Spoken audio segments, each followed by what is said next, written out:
কাজে আমাদের কোন একটা গোষ্ঠী কিংবা একদল লোক কিংবা একটা আন্দোলনকারী শক্তি তারা অনেক কিছু ইনিশিয়েটিভ নিচ্ছে, কিন্তু জনগণের অনুমোদন ছাড়া শেষ পর্যন্ত কিন্তু এটা বৈধতা পায় না। ফলে সংস্কার যে শেষ পর্যন্ত জনগণের অনুমোদন লাগবে, সংবিধান বদলাতে হলে আমাদের একটা পার্লামেন্ট লাগবে, সেই কথাটা আমরা বারবার বলেছি।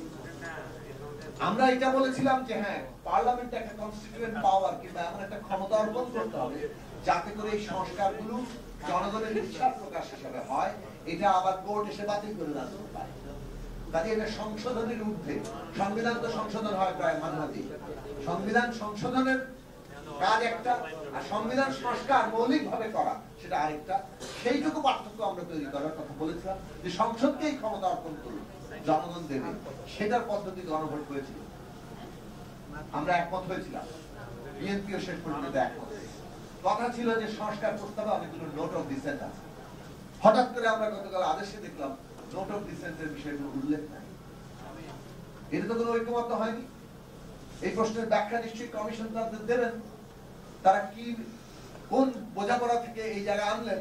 আমরা জুলাই সনদ সই করলাম, আপনারা সবাই জুলাই সনদের প্রকাশিত বুকলেটটি দেখেছেন, যেখানে 84 সনদ লেখা আছে।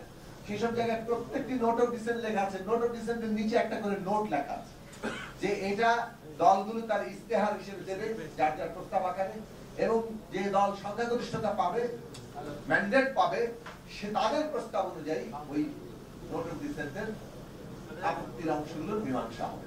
তারপরে মীমাংসা হবে পার্লামেন্টে, এবং দলগুলো জনগণের যারা ম্যান্ডেট পাবে। এটা তো গণভোটে মীমাংসা হয়ে যাবে না, এবং গণভোটে মীমাংসা হওয়ার ব্যাপারে ঐক্যমত্য হয়নি বিদ্যমান সংবিধানের কোনো দেখা। তাহলে বাস্তবতা আপনারা এমন একটা প্রস্তাব করছেন যা বিদ্যমান সংবিধানকে স্থগিত করার প্রস্তাব। একই কথা আদেশের ক্ষেত্রে অনেকে দাবি তুলছেন যে আদেশ দেবে প্রধান উপদেষ্টা। প্রধান উপদেষ্টা আদেশ দিতে কোন ক্ষমতা বসে? সরকারই তো আদেশ দেয়, কিন্তু সরকার আদেশ দেয় এবং সেটা রাষ্ট্রপতির নামে যায়। এটা তো যে কোনো রাষ্ট্রের নিয়ম। রাষ্ট্রপতি হচ্ছে রাষ্ট্রের প্রতীক, তার নামে যাবে। ব্রিটেনে কিছু হলে রানীর নামে যাবে। এখন আপনি সরকার একটা অর্ডিন্যান্স জারি করতে পারে, সেটা যে নামই দিক, আদেশ নামে দিল কার্যত মর্মবস্তু সেটা অর্ডিন্যান্স। কারণ এখন পার্লামেন্ট নেই, পার্লামেন্ট থেকে আইন হয়, আর যখন পার্লামেন্ট থাকে না তখন এটা অর্ডিন্যান্স আকারে যায়। ওই সময়টা যখন পার্লামেন্ট আসবে তখন সেটা আইন।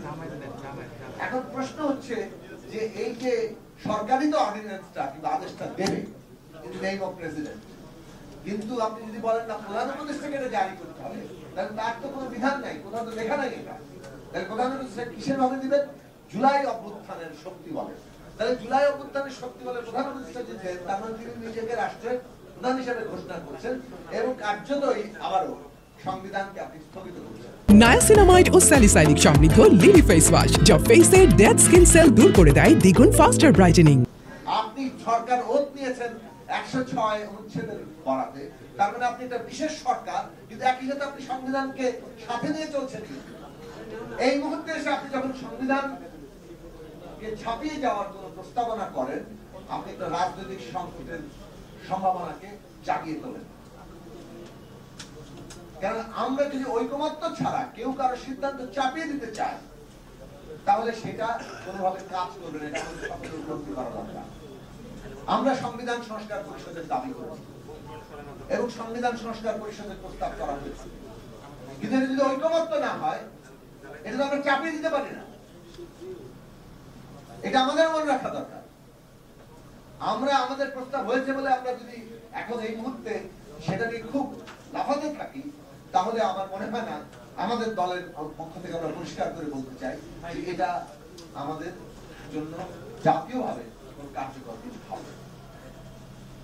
আমরা অ্যাপিল করতে পারি যে আসলে যে যে ক্ষমতা গণভোটের মাধ্যমে সংসদকে দেওয়া হচ্ছে, যে তা জুলাই সনদের ভিত্তিতে তারা আগামী সংসদ মৌলিক সংস্কার করার ক্ষমতা পাচ্ছে, কনস্টিটিউয়েন্ট পাওয়ার পাচ্ছে। এটাই আসলে নাম দিলে সংবিধান সংস্কার পরিষদ হয়। এটা যদি আপনারা গ্রহণ করেন, তাহলে এটা গ্রহণ করতে পারেন, এর মধ্যে কোনো অসুবিধা নেই। এর মধ্যে সংবিধানকে কোনো স্থগিতও করতে হয় না। কিন্তু আপনি যখন বলেন যে গণভোটে ভোট অফ ডিসেন্ট মীমাংসা হয়ে যাবে, প্রধান উপদেষ্টা আদেশ দেবেন, তাহলে সেক্ষেত্রে সংবিধানের ঝুঁকিপূর্ণ জায়গায় আমরা যাই, এবং ঐক্যমত্য নাই।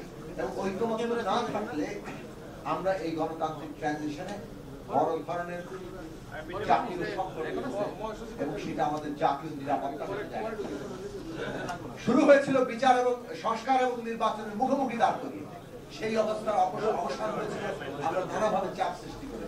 কিন্তু আজকে যদি আমরা দেখতে পাচ্ছি যে ওইটারই নানাভাবে এখনো জের টেনে চলছে এবং সেই জেরে যতটা না আমরা ঐক্যবদ্ধের জায়গায় পৌঁছাতে পারছি, যে ব্যবস্থার মধ্যে আমরা ঢুকে পড়েছি সেখান থেকে সবচেয়ে বড়টা অর্জন করতে পেরেছি, তার থেকে অনেক বেশি দলগত প্রতিদ্বন্দ্বিতা করা হচ্ছে। কোন দলের লাভ হচ্ছে কিংবা কার বেশি কথাটা রাখতে পারছে, কোন দলকে সংস্কার মানে না বলে অভিযুক্ত করা যাচ্ছে। এই পলিটিক্স করে জাতীয় স্বার্থকে ক্ষুণ্ণ করাটাকে আমরা গ্রহণ করতে পারি না। আমরা জনগণের কাছে আহ্বান জানাই, দলীয় প্রতিযোগিতা কিংবা কোন দলের প্রতি খাটো করার রাজনৈতিক লক্ষ্য নিয়ে জাতীয় প্রশ্নকে হুমকির মধ্যে আপনারা ফেলবেন না। বর্তমান অন্তর্বর্তী সরকার পক্ষপাতমূলক অবস্থান গ্রহণ করে